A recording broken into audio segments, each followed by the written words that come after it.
Atiku opens up on Tinubu's reconciliatory moves, gives crucial conditions.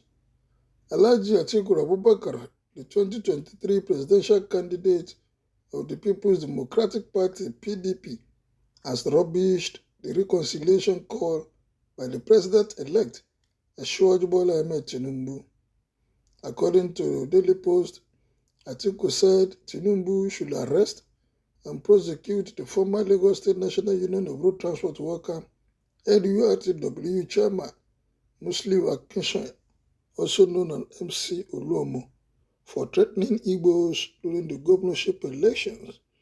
The former vice president said Tinubu's call for reconciliation was laced with hypocrisy and lies. Well, all of them, they are all politicians. They know themselves. So when they tell you good morning, you go and check outside to be sure that what they are saying is the right word. Because if it's not a politician, while is he saying he's not sure of the reconciliatory moves? Atiku, through his media aide, they called Shaibu. They called how MC Oluomo and some Tinubu's media aides made anti-Igbo rants during the just concluded elections. A statement by Shaibu reads partly, Tinubu's latest statement is laced with hypocrisy and lies. For a whole month, traditional leaders, transport hooligans, and politicians in his camp threatening non-indigens, but Tinubu kept mute. It's like MC Oluomo, who is a member of his presidential campaign council, was seen on video threatening Igbo people, but Tinubu said nothing. There will be no reconciliation until MC Oluomo and his minors, who took part in issuing threats and brutalizing people, are diligently prosecuted. Following the conduct of the 2023 general election, the All Progressive Congress (APC) has set up a reconciliation committee to meet with Atiku, Peter Obi of the Labour Party, and other aggrieved candidates of political parties who contested the February 25th presidential election.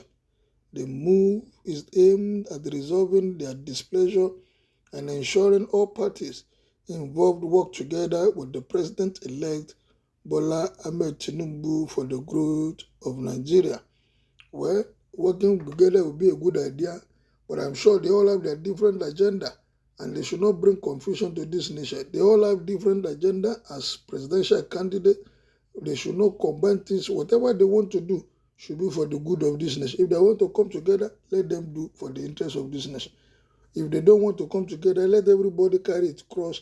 At the end of the day, we know where we are going. At the end of the day, whoever is not performing, we are seeing it, so that they will not come again and say it is because of the government of national unity, that's why things are not working. We don't want excuses anymore. This nation is too big for anybody to come and be giving us excuses why things are not working.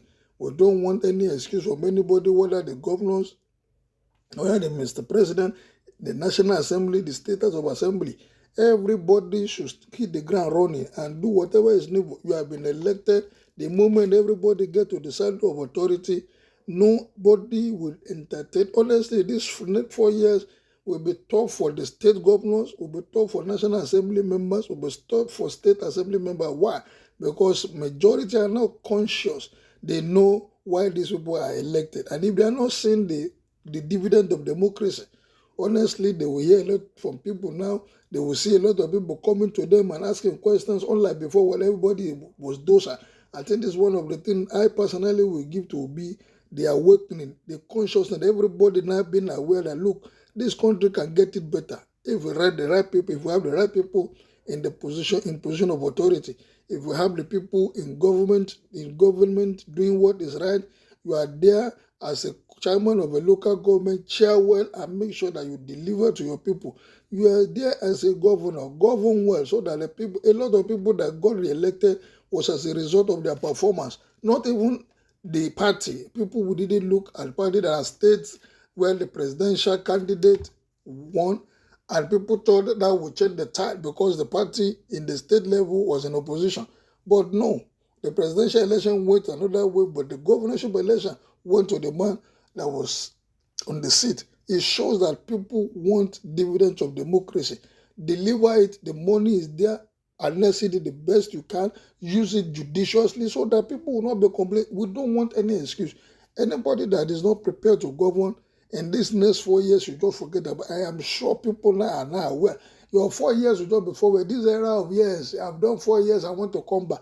It is the result, it is what you deliver that will make people to either vote you back or vote you out. And I'm sure that consciousness is now in the mind of the people. They know who to vote in now. Those that will perform, they will get back. Those that are not performing, those that will not perform, no wahala. 4 years after, there's no way you can rig anything because the beavers is there to capture the number of people that have come for accreditation, and the moment vote is conducted, and if there's any voting, that polling unit will lose all the process. So let people wake up, stand up, and start doing the needful. Atiku revealed that he was not aware of any reconciliatory moves by the president-elect Bola Ahmed Tinubu. Call him now, is he not your friend? We want this country to move forward. We don't want all this media bull. Call him, oh boy, what did you say? Are you reconciling? Are we coming together? What are your take? This grammar, nobody wants to listen anymore. Atiku said no APC governor visited him and they were turned back and speculated, adding that he was not aware of any such moves as reported by a national newspaper. Well, I'm really not aware of that. I was home all day today. I was not aware of any governor coming to see me. The former vice president said, well, whoever needs to meet who, let them meet. What we want for this nation is justice. What we want for this nation is people that will govern well. We are too blessed. We are more than blessed than some foreign countries. And here we are lamenting. No light, no security. The academic is in shambles. Our hospitals are not just mere clinics. All we have today is brain drain people leaving the country, center, left, front, and back.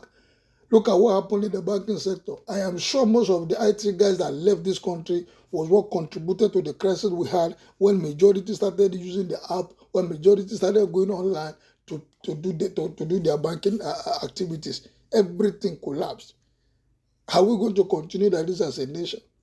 Whatever they need to do, unless these politicians are taking on for a ride for too long, we should stand up as a nation. Whoever is there, like I said, from May 29, let them start doing the needful. Like I love what the governor-elect in Abia said, I'm going to get whatever resources together and make sure that I hear the welfare of the people and do the needful. Just 4 years, count it and make sure that you break it down. If it is monthly, if it is quarterly, if it is half-yearly, or every year you review. And all our elected politicians, the era of sitting down in your local government, the era of sitting, they should always come back to their constituency. What do you want? What have we done that is right? What do we need to do for people to benefit? It's only government that can spend. There's no individual that can spend like government. They have the resources, they have the means, they own the land. So what is the issue? Get the people that will do it. There is no sentiment. The way we have been doing sentiment should be cut off. From now, we should look for the best, get the best in position of authority, get them, whether by selection or by any, those that will serve in any government, get the best. We have them all over the world. Bring them home, and that's the one in Nigeria. Put them together and let there be a think tank. We are not thinking in this country. That's one of the problems. They will just come and talk on air, and that is the end. If they put on their thinking cap, Nigeria will get it right, and until we start getting it right, the foreign countries will continue to take us for a ride. This country, enough is enough. What is your take? Kindly subscribe to my channel.